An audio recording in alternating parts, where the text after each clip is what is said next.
मुकुल जी, आपके हिसाब से आज के संदर्भ में आप फिटनेस का अर्थ क्या करते हैं?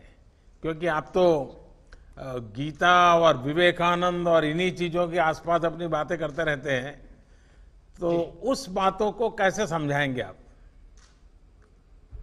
हम भारतीय दृष्टि में, शिक्षा में, भारतीय दर्शन में फिटनेस को या स्वास्थ्य को एक समग्र दृष्टिकोण से देखते हैं। It's a complete concept. केवल शरीर के स्वस्थ होने की बात नहीं है, मन, बुद्धि और उससे भी महत्वपूर्ण भावना का स्थान फिटनेस में बहुत बड़ा होता है। और एक पक्ष जिसको आज वर्ल्ड हेल्थ ऑर्गेनाइजेशन भी ध्यान में देता है हेल्थ की डेफिनेशन में, वह पक्ष है सामाजिक स्वास्थ्य का पक्ष।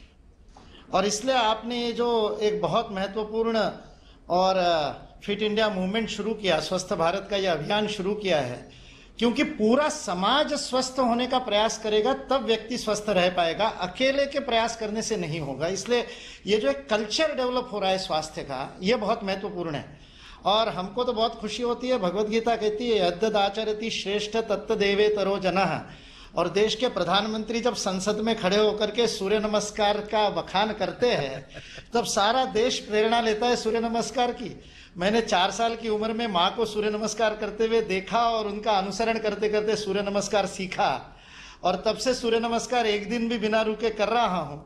और आज मध्य प्रदेश में हर स्वामी विवेकानंद जयंती को 12 जनवरी को आकाशवाणी से सूर्य नमस्कार का संचालन होता है, और 1 करोड़ से ज्यादा स्कूली छात्र 2007 से लगातार सूर्य नमस्कार करते हैं। इसलिए आपका वो सूर्य नमस्कार का वीडियो देख करके इतना आनंद हुआ और ऐसा लगा कि अब इस देश के सर्वोच्च स्थान से भी सूर्य नमस्कार की बात हो रही है।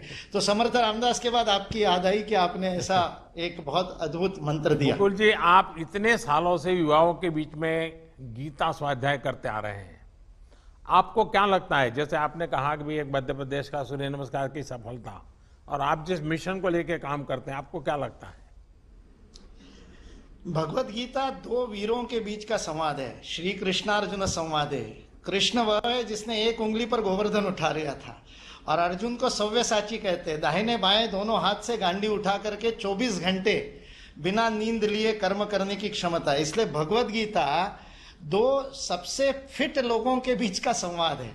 इसलिए गीता का स्वाध्याय यह फिटनेस का मंत्र है, और उससे आदमी के मन में वह जागृति होती है कि मेरे को अपने जीवन में सब स्तर पर, शरीर, मन, बुद्धि, भावना के स्तर पर, और उससे भी ऊंचा आध्यात्मिक स्तर पर, स्पिरिचुअल लेवल पे भी फिट होना बहुत आवश्यक है, ताकि मेरा मन मेरे शरीर में फिट हो, मैं परिवार में फिट हूं, मेरा परिवार समाज में फिट हो, समाज पूरे राष्ट्र की आवश्यकता में फिट हो, और हमारा राष्ट्र विश्व में योगदान करने के लिए विश्व समुदाय में फिट हो।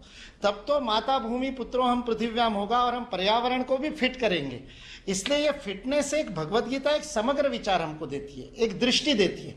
और इसलिए मैंने हमेशा पाया, पिछले 30 वर्षों से युवाओं के बीच में गीता स्वाध्याय कर रहा हूं, तो युवाओं को जब ये दृष्टि देते हैं तब वो कहते हैं, पहले तो हम सोचते थे गीता रिटायरमेंट के बाद की बात है, अब पता चलता है गीता पढ़ेंगे तो रिटायर होंगे ही नहीं, रिटायर होते रहेंगे, बार बार टायर बदलते रहेंगे और नई नई पारी खेलते रहेंगे। यह युवाओं को प्रेरणा भगवत गीता से मिलती है। मुकुल जी, आप शिक्षा और युवाओं को लेकर पैशनेट है। आप यानी युवाओं के मन में भी आपसे कुछ न कुछ जानने की इच्छा रहती है। मेन चीज है मेंटल फिटनेस, इमोशनल फिटनेस। क्या उसके संबंध में आप कुछ बात सरलता से समझा पाएंगे? जी, बहुत बढ़िया। आपको पहले तो एक इस बात के लिए बधाई दे दूं कि राष्ट्रीय शिक्षा नीति में आपने फिटनेस को, खेल को, योग को एक्स्ट्रा करिकुलर से करिकुलर में लेकर के आए। अब ये पाठ्येतर गतिविधि नहीं बन गई, अब ये पाठ्यक्रम का अंग बन गई है, अब उसके क्रेडिट मिलेंगे। ये एक बहुत अद्भुत क्रांतिकारी काम इस राष्ट्रीय शिक्षा नीति 2020 में हुआ है, उसके लिए आपको बहुत बड़ी बधाई। मैं से हम की प्रक्रिया है, ये जो व्यक्ति केंद्रित विचार के कारण फिटनेस में गड़बड़ होती है, चाहे वो फिर आहार की बात हो, चाहे विहार की बात हो, चाहे व्यायाम की बात हो।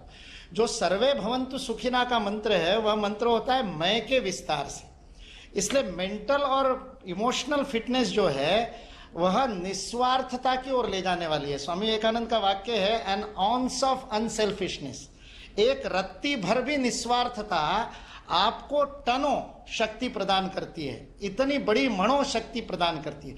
ये जो ताकत देने वाली बात है, जब मैं व्यक्तिगत स्वयं के लिए काम करता हूं और जब मैं उसी काम को परिवार के लिए करता हूं, तो मेरे मन का विस्तार होता है, मेरी भावना का विस्तार हो, मेरा पर्पस ऑफ लाइफ बड़ा हो जाता है। और आज आप सारे काम देश के लिए करते हैं, 24 घंटे देश के लिए काम करते हैं। विराट कोहली जी जब देश के लिए खेलते हैं और जब क्लब के लिए खेलते हैं, उनके खेल में हम देखने वालों को फर्क दिखाई देता है। जब मैं राष्ट्र के लिए स्वयं को दांव पर लगाता हूं तो मेरी इफिशिएंसी बदल जाती है, क्योंकि मेरे भावना का उतना विस्तार होता है। फिर 135 करोड़ भारतवासियों का भावनात्मक संबल भी मुझे मिलता है। इसलिए ये जो मैं से हम की प्रक्रिया है, और फिर भारत सारे विश्व के लिए काम करता है, तो सारी मानवता, सारी सृष्टि और फिर परमेष्टि, ये जो आध्यात्मिक विकास तक जो मैं से हम की यात्रा होती है, व्यक्ति से परिवार, परिवार से समाज, समाज से राष्ट्र, राष्ट्र से सृष्टि और सृष्टि से परमेष्टि, यह जो व्यष्टि से समष्टि की यात्रा है, यह फिटनेस का एक बहुत बड़ा मंत्र है। ये जीवन का पर्पस ऑफ लाइफ बदल देता है, और पर्पस ऑफ लाइफ ही तो सब कुछ है। नहीं तो फिर तो मेंटेनेंस की हो जाएगी कि कार घर में ले आओ और उसको चकाचक रखो और मेंटेन करो, लेकिन चलाओ मत, क्योंकि चलाने से खरोच आ जाएगी। वैसे ही शरीर को केवल मेंटेन करना तो फिटनेस नहीं है। उस शरीर मन बुद्धि से बने हुए व्यक्तित्व का एक गंतव्य है, एक लक्ष्य है, एक पर्पस ऑफ लाइफ है, एक मकसद है, जिसको प्राप्त करने के लिए हमको काम करना है। और जब इस देश के 135 करोड़ लोगों के मन में राष्ट्रहित गंतव्य हो जाएगा, मेरा छोटा से छोटा व्यापार भी, मेरी छोटी से छोटी नौकरी भी, मेरा छोटा से छोटा कर्म भी मैं भारत के लिए योगदान कर रहा हूं, ये भाव आ जाएगा, तो फिर फिट रहना मेरा कर्तव्य हो जाएगा, मेरी ड्यूटी हो जाएगा, मेरा धर्म हो जाएगा, लग्जरी नहीं रहेगा। It won't be a luxury, it will be my prime duty कि मैं फिट रहूंगा तो भारत फिट रहेगा। इसलिए इस भाव को आपने जगाया, इसके लिए आपको बहुत बहुत मन से प्रणाम और हृदय से धन्यवाद। और आप उसको, you are leading from the front, आप उदाहरण बन करके उसको लीड कर रहे हैं, उसके लिए आपका धन्यवाद। चलिए, आपका भी बहुत धन्यवाद।